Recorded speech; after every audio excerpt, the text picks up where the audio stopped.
Hello, everybody, and welcome in to another episode of the Couch GMs podcast. It is Thursday, April 10th, 2025. I'm your host, George Kurt, joined by the one and only Cody Roadcap. Draft season still in full swing. Cody, how you doing? I'm doing good. I'm trying not to be down and gloomy. I don't know if anyone else out here on the East Coast is dealing with the weather blues as we're embarking on 4 straight days of rain, but draft's right around the corner, keeping my spirits high. Is that why you made the background blue today? Yes, I'm feeling blue. Dabba dee, dabba die, if I'm allowed to say that. I think so. I really don't even know what half the words in that song be, but I know it's a dumb song if you look at the lyrics. But it's a fun song, and this can be a fun show.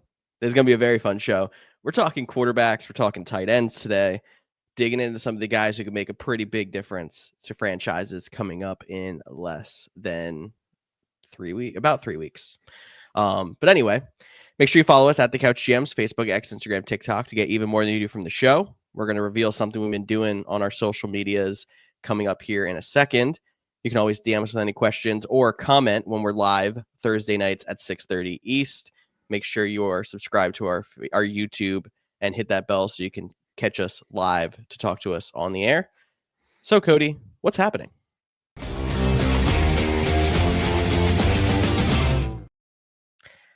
I teased it. We talked about it a little bit before. We're going to reveal the results of our best fantasy player ever bracket. If you have not already, go over to our social medias. It's on Facebook, X, Instagram, TikTok, and on our YouTube feed where you can see everything up to the championship. Do you want to talk about some of the things that led up to this, or do you want to announce the winner first and then talk? I think we can talk some things and just remind people that the final round matchup was LaDainian Tomlinson versus Randy Moss. Those are the two that made it.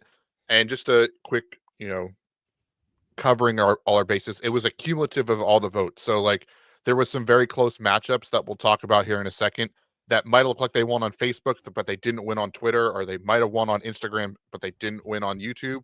It was cumulative, and that's how we got to the decision on these, because there was a couple very close ones. And honestly, I think that's the matchup we should start at, or at least one of the two. And that was in round 2. Unfortunately, got paired up Derrick Henry, Christian McCaffrey. McCaffrey ultimate ended on, but there was a lot of good cases for Derrick Henry that you even got to flip. Do you want to talk about that at all? Yeah, I think that was one of the more intriguing matchups, and that could have been a Final Four matchup, in my opinion, if the bracket and the seeding had lined up differently.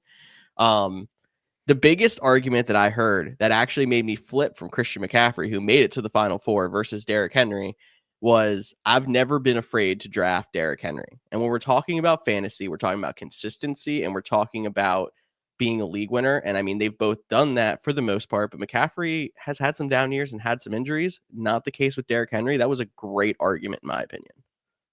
Yeah, definitely made a ton of sense. I still leaned CMC because when healthy, he was the elite dominant guy. I know we got some feedback about how did the bracket come about, all that good stuff. It was not random, but it was trying to order them in a way and not be completely recency biased, because obviously, as much as I talk about getting older, we, started playing football at the tail end of or fantasy football at the tail end of LaDainian Tomlinson. Didn't get the full love and respect for guys like Sean Alexander, but they had incredible seasons and deserved to be on that list. Was there any ones from, even if we want to go all the way back to round 1, or an upset that really stuck out to you, or a guy that you were surprised didn't go as far? I mean, the first one that I was surprised didn't go as far was Jerry Rice. And I was actually going to question the recency bias in that one. Not that he lost to somebody who's still playing right now, but we know, if the voting group, which it seemed like was a lot like in your and I's age group, we grew up with Adrian Peterson, who's the one who ended up beating him. And Jerry Rice, maybe it's a bit of a stretch to put him in fantasy football era, but that did start back in the 90s when he was dominant, and he had some of the best seasons of anybody. So that's why he got a 2 seed. He's one of the most dominant players of all time, but I was surprised to see him lose to AP. Yeah, that was a surprise to me, since Jerry was the 2 seed.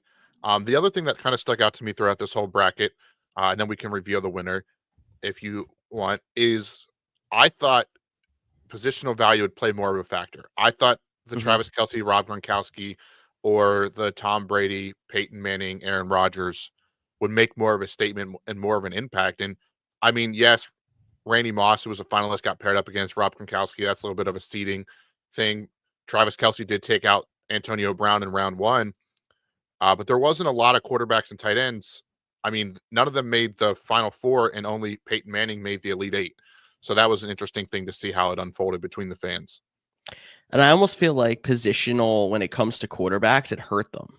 Because, like, as much as you can say Tom Brady was the longevity and the dominance as a quarterback, Patrick Mahomes has been fantastic for how many years?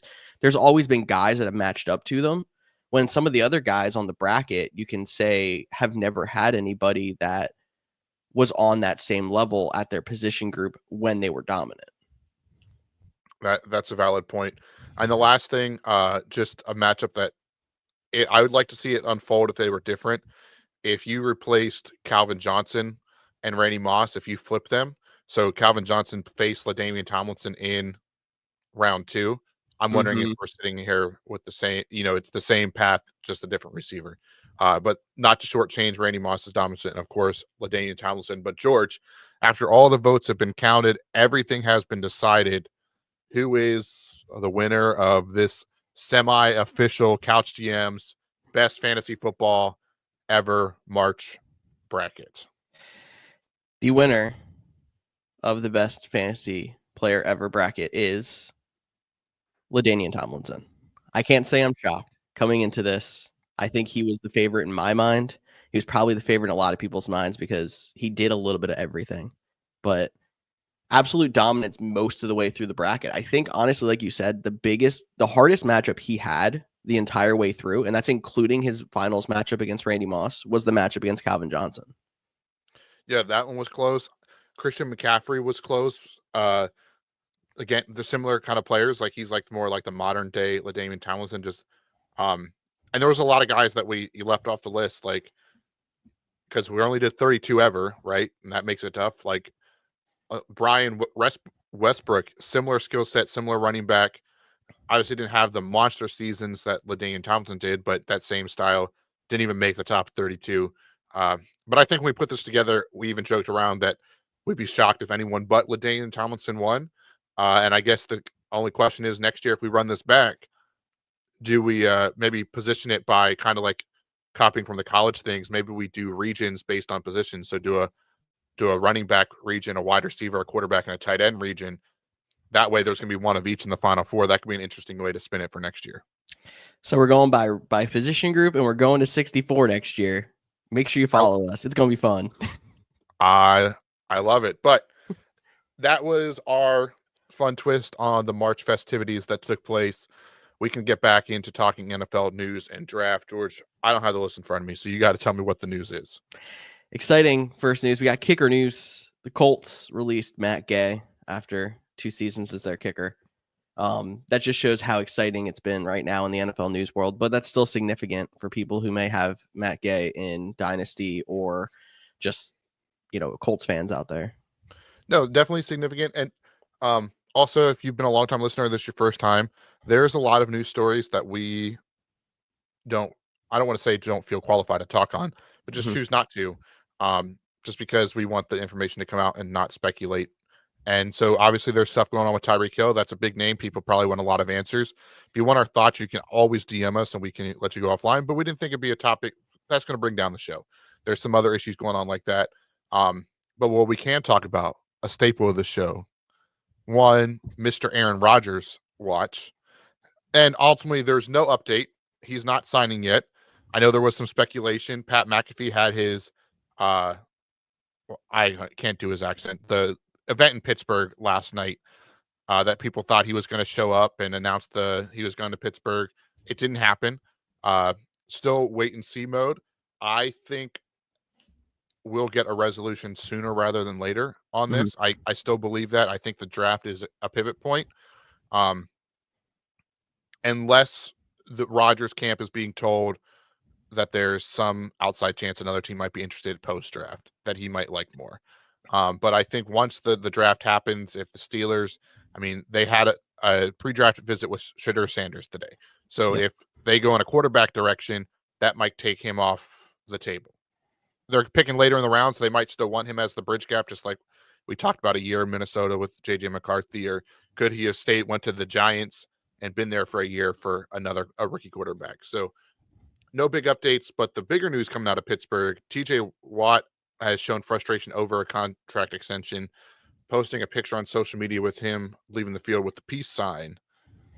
Do you think this is, just a player once paid? We've gone through this with guys like Deebo Samuel in the past. Or do you think there's a legitimate chance that TJ Watt could end up on the trade block or be moved? I don't think that TJ is going to end up being moved or on the trade block. I don't think he's even going to hold out. But I do think after seeing the monster extensions for Myles Garrett and for am I blanking on his name with the Raiders? Max Crosby. Thank you. I don't know why I blanked there. Derek Stanley got paid as well. That's different true. Position, but still got paid. After seeing those, like, even though he's being paid north of $20 million a year right now, like, he's no longer at market value. He's somebody who's going to try to cash in, get that next big contract that, may be his last for his career, depending on how long that contract extension is. He's starting to get up there in age. So I just think it's kind of playing game. I don't think it's going to lead to any kind of drastic moves, but obviously there's going to have to be a resolution. Yeah, I agree. And I think ultimately, just like the last contract extension, TJ Watt went into the office and said, let's get this deal done. And they got it done. I think that'll ultimately happen sometime around training camp, most likely. I don't think it'll happen before. It'll play out. He might hold in for a week or two, but they'll get it figured out. But I do love some Twitter speculation. And I think actually Kurt Bankert was the one that posted this up. Former Packers dad did my tattoo. Fun inside story. But he was like, if you're Dallas, would you trade Dak Prescott for TJ Watt, pair him up with Micah Parsons, get the best pass rush duo potentially ever, go get one of the, a Jackson Dart, Shedeur Sanders, whatever. You might get more value out of that. And then Dak gets to go to Pittsburgh to play with that defense, DK Metcalf, George Pickens. And that's a Madden only type trade. I fully realize that. But I thought that was a fun, interesting, and I love when you see some of those and people realize that they're, not realistic, but it's just like a fun thought experience of like what could happen in some alternate universe. No, that's true. And I think that like maybe you and I should take an episode in the middle of the off season here and just like do some like NFL what ifs or something, play some ridiculous scenarios out. Like, how would this have been different if this happened 2 years ago? And I think that's all that we can really do with this scenario, because like you said, we talked about Dak Prescott not being there next year as a possibility, and it wouldn't happen because his dead cap would be absolutely insane. But honestly, if you look at it just from a personnel standpoint, that might actually work out better for the Cowboys if it were to happen. Yeah, and they also have to pay Micah Parsons, so that's another. They're not going to pay. Yeah, they've been struggling to pay who they already have. I'm not even convinced Parsons is going to be there after next season. I'm sure he will be, but like they've put enough doubt in my mind about how they've handled everything else. Yeah, to wrap this all up, I think, and not that we're talking about Micah Parsons, I think there's a better chance Parsons is on a different team as early as this season than TJ Watt somewhere else. Yeah, I think so too. So Steelers fans, don't get down yet. Not a whole lot going on with TJ Watt, but I'm expecting a contract extension or negotiations to kick off soon. Are you ready to talk draft now? Let's do it. All right. We're going position by position, at least for the main fantasy positions. Last week, we broke down the wide receivers. So if you missed that, make sure you go back, listen to last week's episode to get a breakdown of some of the top guys to keep an eye on. We're doing the same thing this week with quarterbacks and tight ends. So we're going to go through the top at each position, maybe a couple other names to keep an eye on. We're going to start with the key position of quarterback and some people who may go in the first few picks of the draft. Cody, kick us off with who your top quarterback is in the 2025 class. I think so. I'll be upfront. This is not my favorite quarterback class. I think there's some solid players. I don't know if there's the true elite prospect. Is there I'm taking CJ Stroud again over any of these guys, right? Yeah, I could see that. And obviously that's not the opportunity. However, Cam Ward out of Miami, I know there was the questions because he only played in half his bowl game and whatever. He just has the the most upside, I think, of that. And honestly, at this point, if he's not the number one pick to the Tennessee Titans, I'd be absolutely floored. So I wanted to talk a little bit of like what if here. Is there a chance that the Titans move down to say 3, still take one of those top 2 other end guys and gather up some draft picks, but Ward still goes 1 to somebody else? I think in the NFL, it's same with that what if scenario, right? Yep. Like in a perfect world, if someone offered you 4 first-round picks, your next 4 first-round picks to give up number 1, you should probably take that. The only argument of that is if you believe in your guy and you believe Cam Ward is the guy, the quarterback's the most important position. So it's definitely tough. And it sounds like all the reporting is, and maybe it's, Tennessee trying to get a better offer, but it sounds like they're all in on Cam Ward. Now he came from a not really being heavily recruited to now being potentially a top pick. He has an elite arm. He does have a little bit of an unorthodox throwing style, but Phillip Rivers did too, and he was a solid quarterback. So I think there's a lot of options here. And again, I might not sound too excited or like bought in. It's just that I don't love any really these quarterbacks. But one of them will break out, and I think if you're going to bet on one, you bet on Cam Ward because of the upside. I actually saw, how they have those like anonymous sources from NFL front offices that'll make comments on players. I saw somebody called him an NFC personnel executive that said, I hear people crap on this quarterback class, but Cam Ward's got a live arm and makes plays. I think he can be dialed back a little bit to make him more efficient.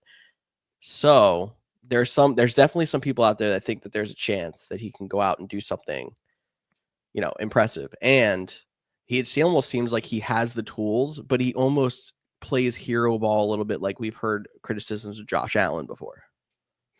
Yeah, but I mean that's kind of like the college style, anyways. Right now, there's not a ton of. It's a lot of RPO, quick stuff, and then make a play downfield. Like that's college football in a nutshell at the moment. So everyone is going to have their issues. There's no perfect prospect.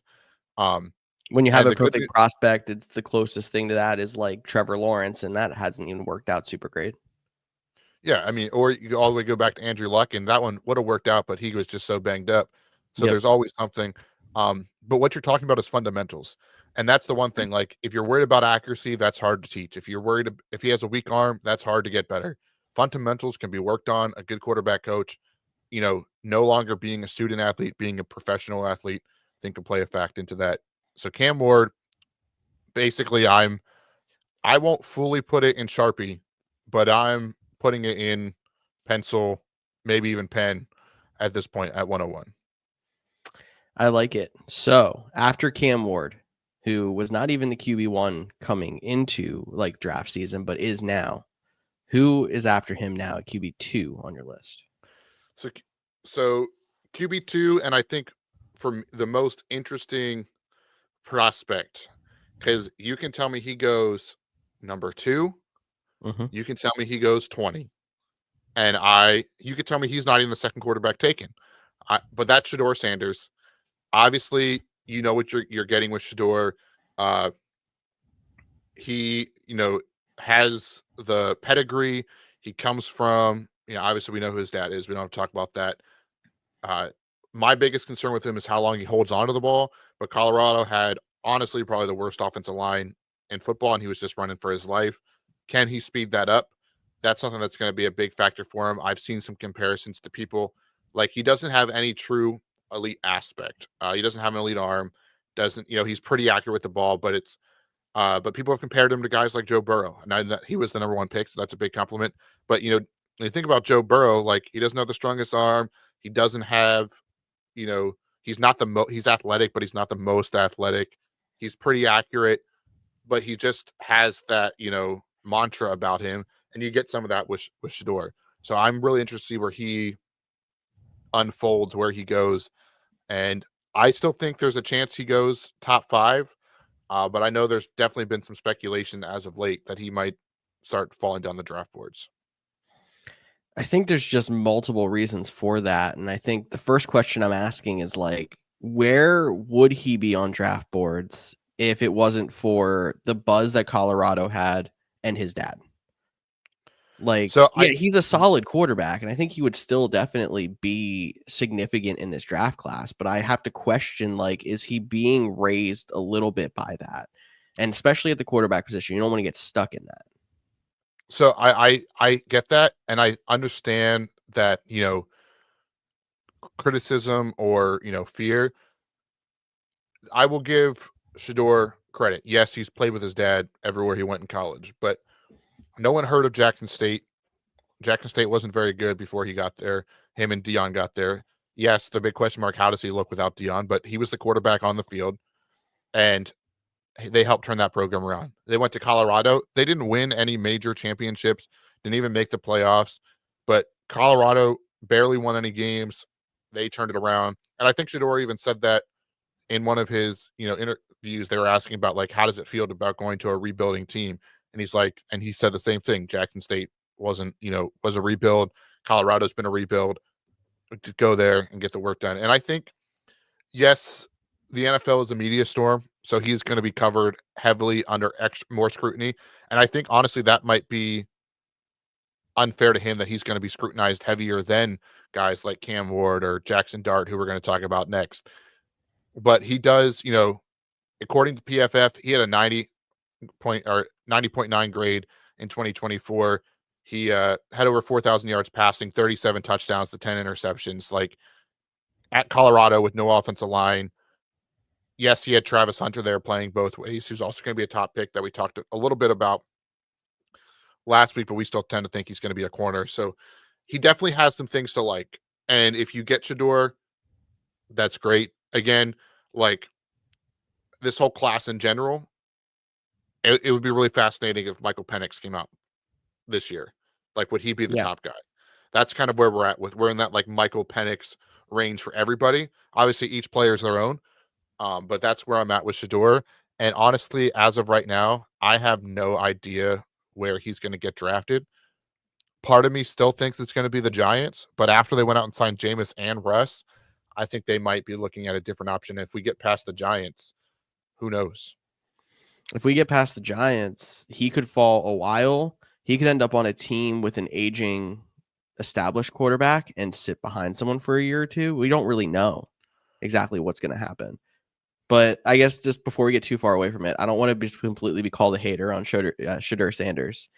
There's also a thing when it comes to, like, having that pedigree and, having success, winning games. Like, that's an intangible in a way.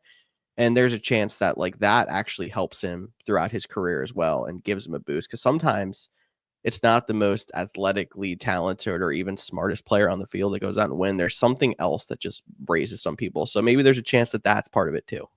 Yeah, and in fairness to Shedeur, I don't think it's just because his dad's Dion. I think we're going to have these same conversations next year when we're talking about Arch Manning, if he so decides to come out. But yeah, just like looking at the top 10 at the draft right now. So obviously Tennessee's one. We're assuming they take Cam Ward. Does Shedeur go number 2 to Cleveland? I don't think. I think that's possible, but Yeah. but could they go for a guy like Travis Hunter or Abdul Carter? Right. Then you get to the Giants. We just talked about the Patriots. They have their guy. Jacksonville, you assume they have their guy in Trevor Lawrence. The Raiders at 6 and the Jets at 7 will be the next spot. Or we could be all the way down to the Saints at 9. And if it gets past that, heck, then you're looking at, like, 13 for the Dolphins would be a fun story. But, like, once you get down there, like, you're at 21 for the Steelers. So it's not out of this question for the Steelers to be like, well, if you really need 5 teams to pass on them. You need the Browns, the Giants, the Raiders, Jets, and Saints to say, we're going to go in a different direction than Shedeur. And then he's probably sitting down there at 21.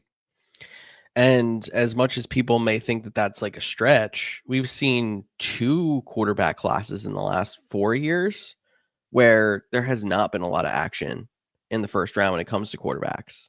And then some of those guys that we were questioning where in round 1 are they going to go, don't go till round 3. So I'm not saying he's going to fall that far, but there's definitely a possibility he falls to the bottom half of the first round. Yeah, I mean, what was it, 2 years ago, 3 years ago now? We had the draft class that people thought Malik Willis was going to go number 1 overall. He went in the 3rd round Yep. because the quarterback class wasn't great. Not saying it is as bad as that class was or as low as that class was, but it's definitely not an upper echelon class like we saw 6 quarterbacks go in the top 12 picks last year. Exactly. And that's just the ebb and flow of college football and quarterbacks coming out of the draft. But so we have 2 down. Who else do you have in your first tier, I guess, of quarterbacks? All right, so those 2 are the only ones that I feel pretty confident will be a first round pick. I think the next 2 have potential. The next one for me is Jackson Dart from Ole Miss.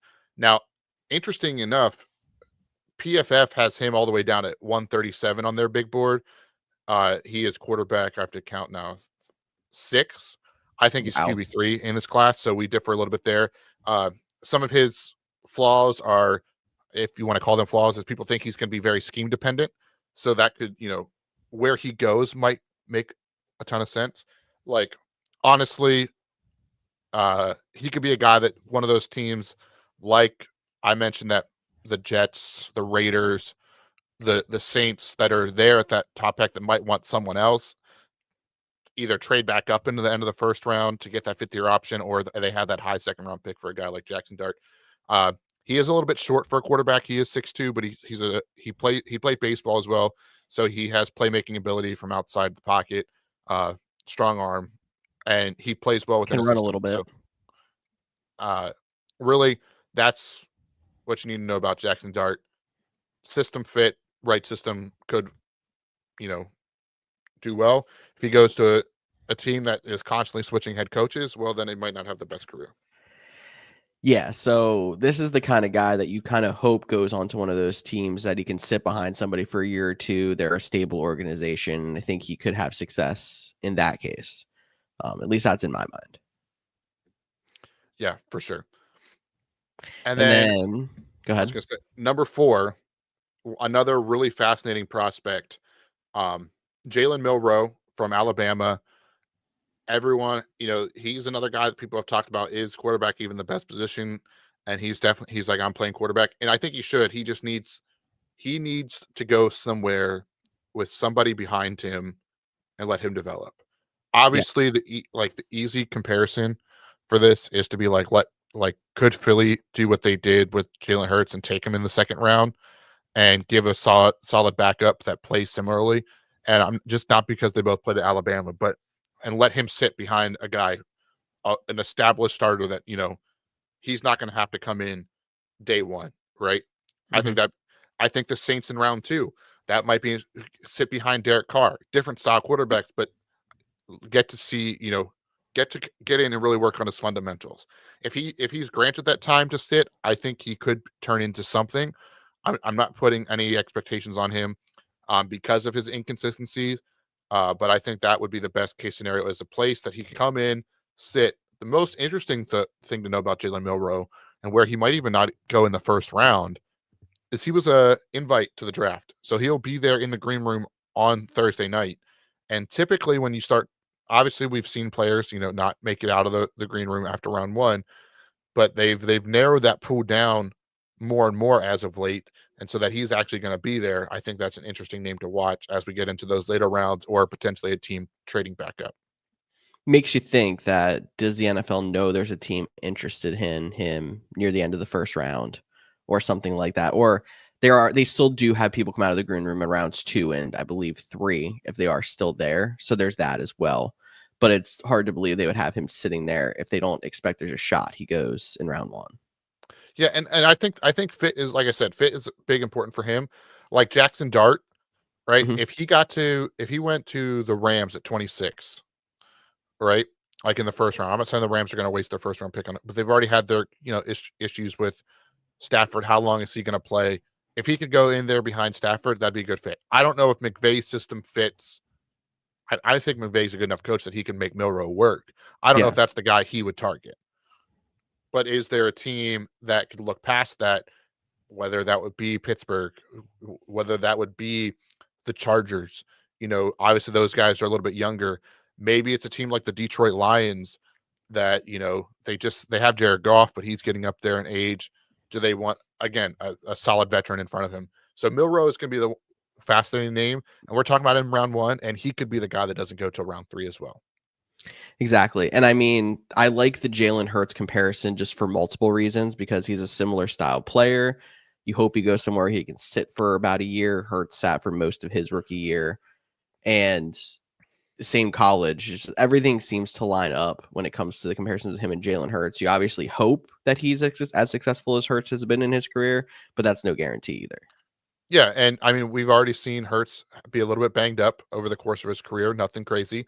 And it also would be the most high-res thing is to trade that last pick, get extra picks, and then drop back 5 to 10 spots and still get Jalen Milroe, and then end up with a player that whoever traded up for probably wish they would have taken. So, alrighty, so those are my top 4 quarterbacks. And then there's a couple names just to keep an eye on. Will Howard out of Ohio State went on the playoff run. Doesn't have elite arm talent, but he's a little bit of a gamer, similar to I talked about with Shedeur. Doesn't have those elite skills, but could be a fascinating name to watch. Probably a high end backup, maybe a spot starter, in the league. And then just some other names that you don't really need to, in terms of fantasy aspects, again, because we try to tend this towards fantasy, the names need to know. Riley Leonard, he was the other guy in the quarterback in the championship. He's very run heavy as he's dual threat quarterback. So that's a name to watch. Kyle McCord out of Syracuse. I think he could make a backup that could potentially turn into something. And then Tyler Show, I believe is how you pronounce his last name, from Louisville. He's just an interesting prospect, I think, because he is 25 and a half. So he has some experience. He's played, has a really long injury history, but has the arm and the size. So again, a guy that you're probably looking on day 3, again, not so much for fantasy, but if it was a guy that was taken on day 3, got into the right system, and then spot started at the end of the season that you need to pick up on waivers in year 1 or even year 2, would not be surprised by that. But that pretty much is the quarterbacks that I think are worth mentioning. I like it. And when you're talking about these guys taken in day 3, we've seen crazier things happen. I mean, Brock Purdy was Mr. Irrelevant, and Tom Brady was drafted in round 6. So, yeah, I mean, Dak, I think, was round 4. Yeah. Russell Wilson was round 3. Like, sometimes these quarterbacks, some of them start right away. Some of them take an injury, with a guy in front of them to get started. But some of these names, especially if you're in like dynasty style, that you want to take a flyer on a quarterback that could potentially become something, those are some names to pay attention to. I like it, Cody. And I mean, now we're going to move on to maybe the not the most exciting position, but there's a couple of solid prospects in here. We're going to talk tight ends. I know there's at least one that I am a big fan of, but that might be some other reasons. No, there's definitely one tight end. He's actually ranked higher than any quarterback that we just talked about on PFF's big board. That's Tyler Warren from Penn State. I think it's very fascinating how high will he get drafted. I think there's a good chance that he goes in that top 10 range. Maybe definitely top 15 for sure. He's all around player. You saw what he meant to the Penn State team on their playoff run. Just overall, a solid tight end prospect. But you're the Penn State fan. Anything you want to add about him? I mean, I think the thing about him was the versatility, because he played tight end primary position. He was taking running back snaps. He was taking fullback snaps. He was taking quarterback sneak snaps, and he played at wide receiver as well. He was their best pass catcher. So I mean, I don't think it's crazy for me to say he's the best tight end prospect coming out of the draft since Kyle Pitts.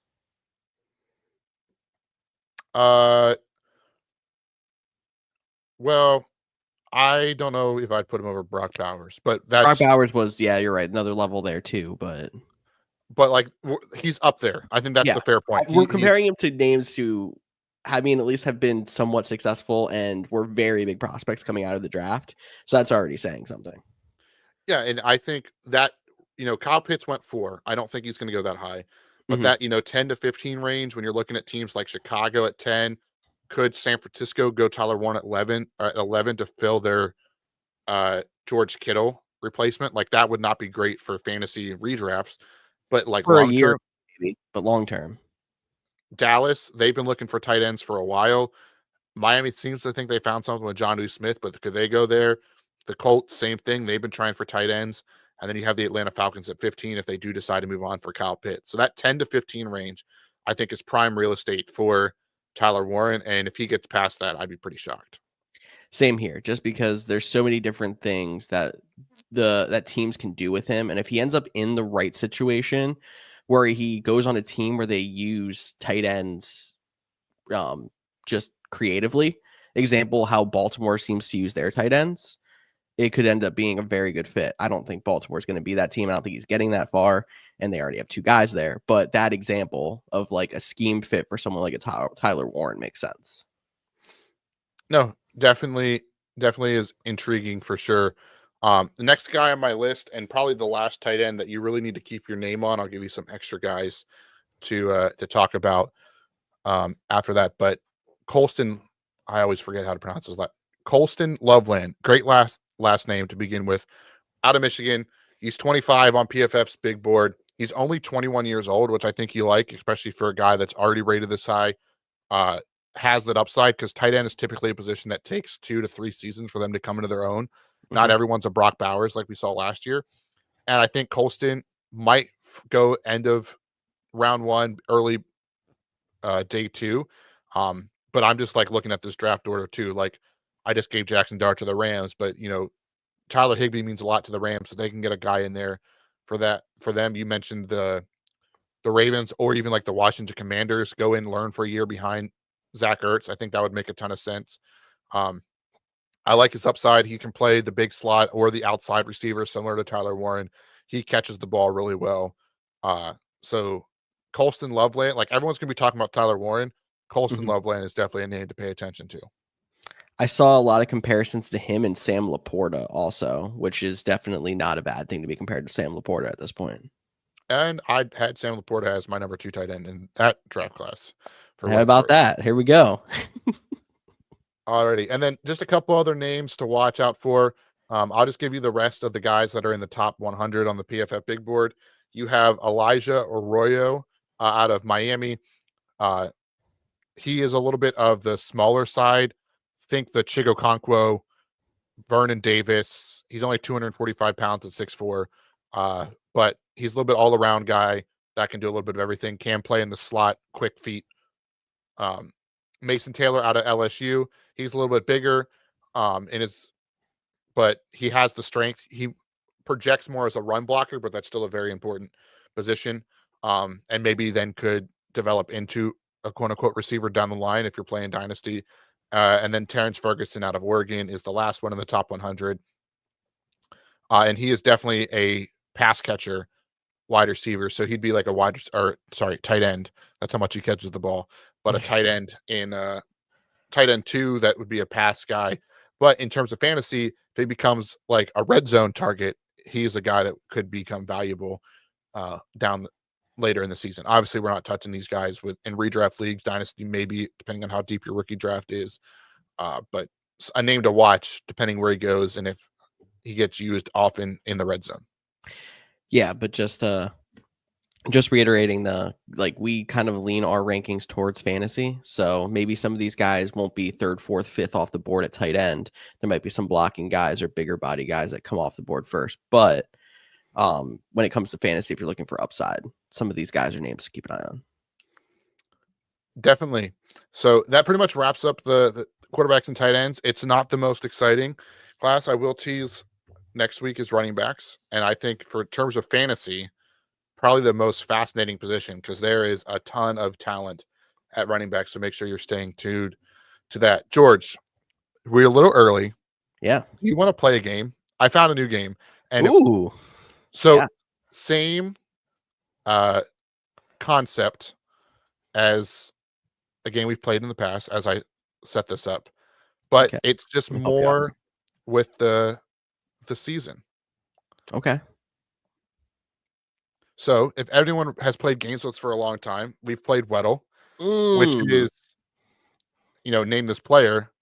This is Draftal. I've only played it one time, and I don't even think I got it. So this is much harder, despite it being normal.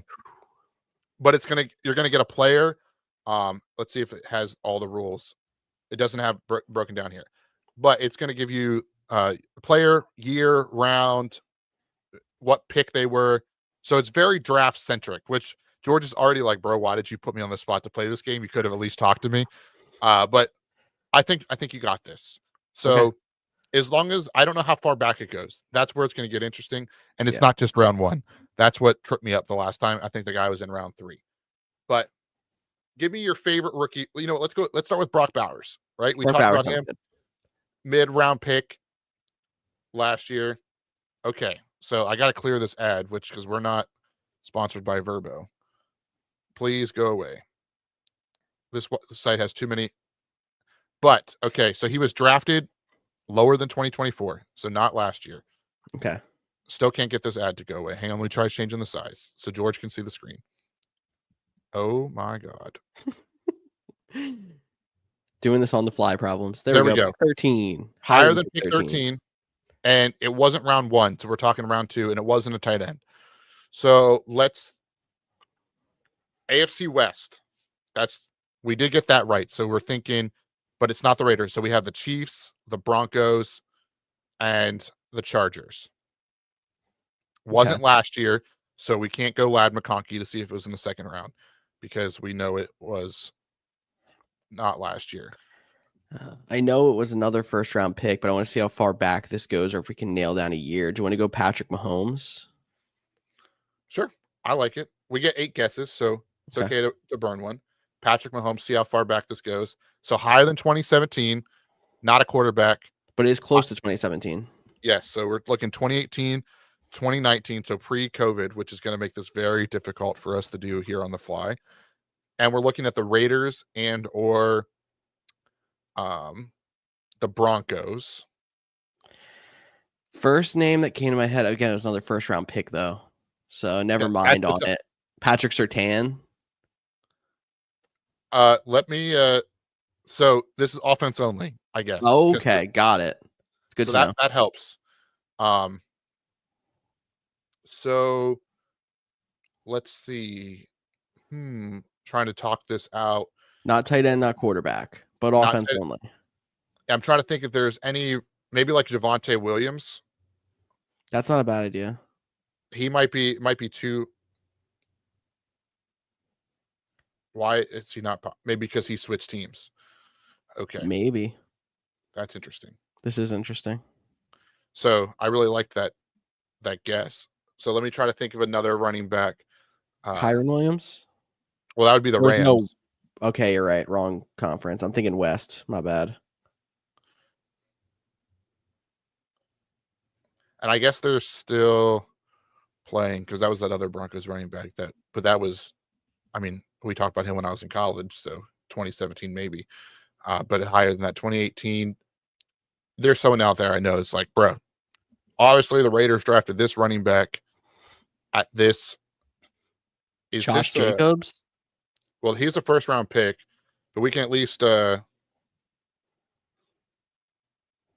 it's 2018 draft class. It's not the Raiders, which we got to stop thinking about the Raiders. So we're looking at a wide receiver in the second round, 2018, maybe the third, probably the second in 2013. So obviously his pick overall is higher than 20. So 2018 wide receivers. And this is where it gets tough, because you just want to look up like who was a rookie in 2018. Yeah. And it's on the Chargers. Mike Williams. I like that. That's got to be around that, right? Okay, but I can't pick him. So let me go. Can't pick him either. Have we guessed the Bronco yet? We have not. What was the fast? KJ Hamler. Yep. All right, so it was a Broncos pick in the second round. That was only 2020. That was only 2020. Ooh. Broncos wide receiver in the second round of 2018. Okay, anybody. I feel like Sutton is much older, but yeah. There we go. Cortland Sutton. Cool. We figured it out. Look at us go. How about That's it? So that's draftable. I can only imagine how bad hard mode is on that. I don't think there is a. I think this is like just hard mode because it's on the same site as Weddle. Again, Weddle. not a sponsor. Okay. But yeah. So wanted to get a quick game in there, kind of surprise everybody. Threw that in, George, last minute because I thought about that while we were talking draft. You only scared the heck out of me because of it being draftable and you're the draft guy, but we got there. Hey, we got there. We did it. Just like we got to the end of this episode. We made it. Not too many mistakes. I'm sure we'll mess up here in the final closing seconds. Any last thoughts? Anything you want to talk about before we jump out of here?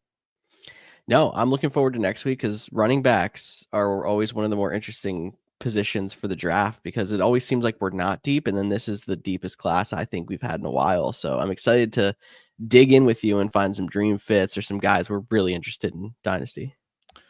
Definitely. I completely agree. As always, thank you for listening. Make sure you tune in next week when we talk running backs, and where I can tell everybody that has the 102 pick, there might be a name.